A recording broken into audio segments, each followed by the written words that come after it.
Hello and welcome back to the Reapers with me, Tankie. Now today I'm going to review the Elegoo Neptune 3 3D printer, and the generous guys over at Elegoo have sent this over for the purpose of review, but I've not been asked to give any favourable comments by them, so everything here is my own honest opinion. And I have to say that when I received this was extremely well packed and protected, and this printer is also very solidly made from a full metal frame, and it comes with all the tools that you need to carry out all the maintenance and clean up on this printer. This is a very nice filament FDM printer aimed at an entry-level user, and because of this, Elegoo have made it really simple to assemble and use. Assembly is as simple as 4 screws in the bottom of the uprights, 2 for the power supply, 2 for the handle, and 2 here for the spool holder, making a total of 10 screws, and then it's all together. You can just start printing. It has a filament detection run-out sensor on the back of the extruder system here, so just in here, and this will detect whether you have any clogs or snags, and if the filament actually runs out. It's got a nice easy to use gear upgraded system here to feed it through into the Bowden tube, which will then come down into the hot end, and that has a little spring lever on there to aid when you're loading filament in. Now the hot end extruder itself runs on a couple of nice little race bearings here, which is means it's all nice and smooth. That enables you to get nice smooth prints out of this. It then prints onto this magnetic print bed, which is really nicely textured on one side to aid with adhesion on the print surface. But if you don't like that texture on your finished prints, you've got a smooth side there which you could also use, and that just slaps back down onto the printer itself. Now, because this is an entry level printer, you'll find some additional features on here that you don't normally find on the other entry levels that you can get out on the market, even the earlier ones included by Elegoo, and we'll cover those later.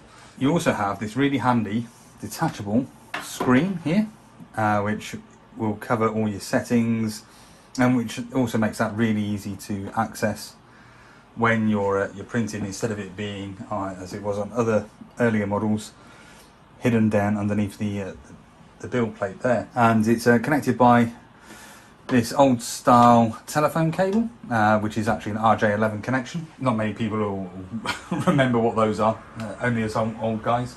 Let's go on to some of the bits that they've done. So instead of what they used to have on the Neptune 2 and the 2S, where you had a load of wheels underneath to start doing the levelling to make sure you've got a nice smooth printing surface, Elegoo themselves have actually included within this system a nice, easy to use bed level. Literally, it's a 1-button press and it'll go away, and it'll look at about 16 points reference on the build plate itself. With that, it will build up a little mesh within the printer itself, and it will remember where everything goes. And once you've got that mesh build up, you can actually then go off and adjust the height of the nozzle on its Z-axis with a simple piece of A4 paper. To get that just right, all you need to do is keep wiggling it around as you adjust it either up or down. As soon as you feel a little bit of resistance in there, it's set, you're ready to go.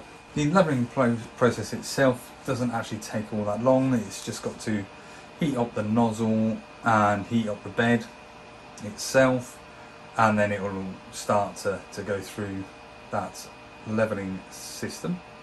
And the nice thing about this is that they have made this easier for the new guys with the inclusion of these bits of technology which make it easier to set up and get going, and the fact that it's also not down to the point where you've got to build every single bit of the frame and put in the motherboard and go through a massive assembly process that could take a couple of hours to do, to the fact that if it's 10 screws and you're up and away, and in fairness you could probably actually get away with only doing 6 screws if you didn't include the handle and the spool holder, and be away printed straight off. The levelling process itself is fairly quick to run through.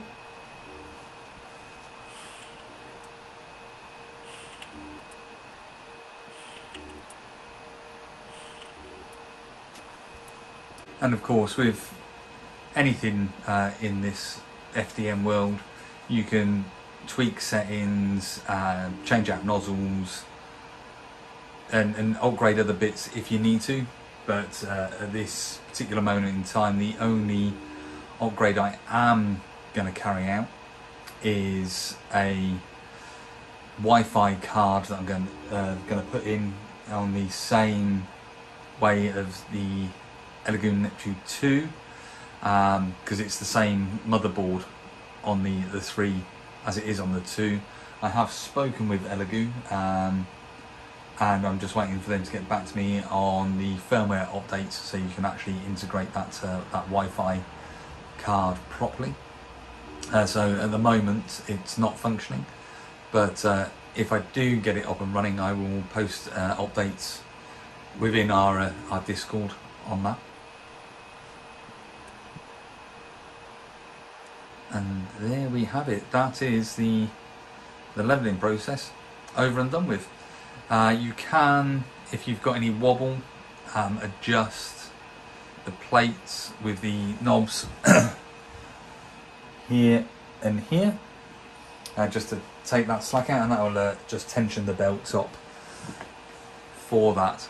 So once I had got this all levelled up and ready to go, I printed out the supplied test print of a nice little happy little Buddha, and he's actually come out really quite nicely. Can't really see, you can feel layer lines in there, but it's actually still quite smooth, and the details on this are very nice and clean and crisp. And he took just over an hour to be printed out, but I was very pleased with this. Then of course there was the obligatory benchy, and so this was done as well, and as you can see, this came out very nicely, and it took not too long, probably once again an hour and a half, 2 hours to print that out. Yeah, at the end of the day, this was all about stuff that you can get set up for Simpits. If you had seen my last video on the Saturn II, you'd know that I'm going through the process of making up TDAC grips for the AH64, and so I went ahead and printed out the TDAC grip for the opposite side, on the left hand side. Now this took 30 hours to print out all in one go, but the finish and quality on it is very nice.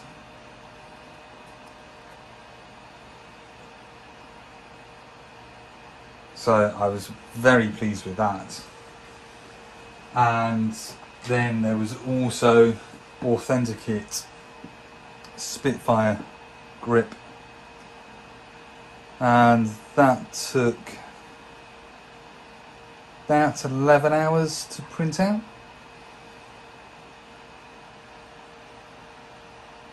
And it's all very nice.